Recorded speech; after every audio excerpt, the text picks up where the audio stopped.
जय माता दी। इस वीडियो में मैं आपको बताने जा रहा हूँ व्यक्ति के ऊपर देवी या देवता की सवारी आती है।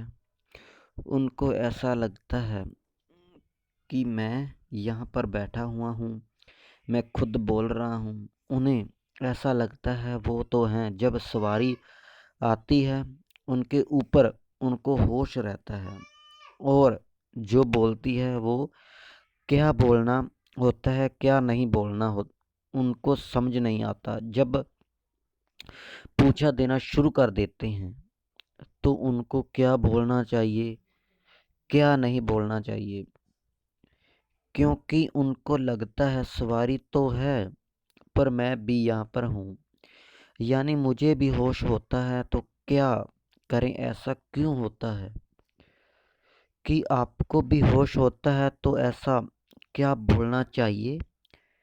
तो वीडियो ध्यान से सुनना और बारीकी से सुनना। कई बार बिना गुरु के सवारी आपके ऊपर आ जाती है और खेलना शुरू कर देती है। घर वाले हैं जो खुश हो जाते हैं कि सवारी आ गई है और वह खुश हो जाते हैं और सिर झुकाना शुरू कर देते हैं। जिनके ऊपर सवारी आ रही होती है उसके अंदर भी खुशी आ जाती है कि सवारी आ गई है। अब क्या करते हैं, घर वाले पूछना शुरू कर देते हैं और लड़का होगा या लड़की, ऐसा बहुत से सवाल पूछने शुरू कर देते हैं। घर में सवारी आ रही है तो कई सवाल पूछना शुरू कर देते हैं। अब जो बैठा व्यक्ति है जिस पर सवारी आ रही होती है उन्हें उसका होश रहता है, उसका अपने शरीर पर कंट्रोल नहीं रहता, पर उसके ये पता रहता है कि क्या पूछ रहे हैं। अब वो सवारी जिसको आ रही है वो कुछ न कुछ तो बोलेगा।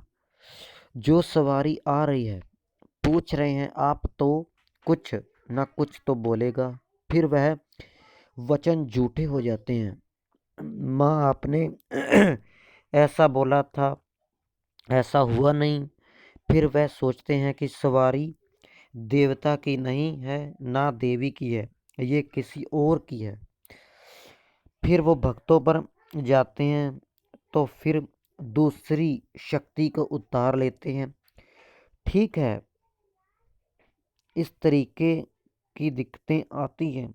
तो सबसे पहली बात मैं आपको बता दूं कि जब भी सवारी आपके ऊपर आती है आपका गुरु कोई नहीं है। आपने सेवा की है, वह खुश होकर सवारी माता की सवारी बाबा की सवारी आती है तो सबसे पहली बात ये है कि सवारी से पूछा ना लें। ना पूछिए कहाँ से आई है, पूछिए खुश है या नहीं, पर पूछा ना लें। पूछा ना लें इससे वचन झूठे होते हैं, वह शक्ति के वचन झूठे होते हैं, क्योंकि उस समय पर एक तो गुरु धारण नहीं होता उस व्यक्ति का, तो गुरु के वचन नहीं चलते। इसीलिए इसी बात उस व्यक्ति की वाणी सिद्ध नहीं होती। जब तक वाणी सिद्ध नहीं होती गुरु नहीं होता, तब वचन झूठे होते हैं। आपने बहुत से दरबारों में देखा होगा, बहुत से दरबार सवारी आती है, पूछा दी जाती है और पूछा जो दी जाती है वह सही होती है। सामने वाला व्यक्ति बोलता है हाँ ऐसा है, तो ऐसा क्यों है? क्योंकि जिस व्यक्ति के ऊपर सवारी आती है पहली बात तो वह गद्दी तब लगाता है जब उसके पास गुरु होता है। व्यक्ति गद्दी लगाने की तभी सोचता है जब गुरु होता है, क्योंकि गद्दी के नियम होते हैं। जब गद्दी लगाई जाती है नियम होते हैं, पवित्रता, शक्तियों को चलाने का नियम होता है।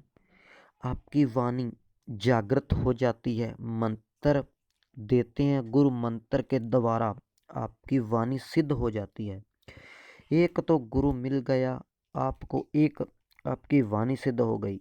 समझ रहे हैं कि मैं क्या कहना चाह रहा हूँ।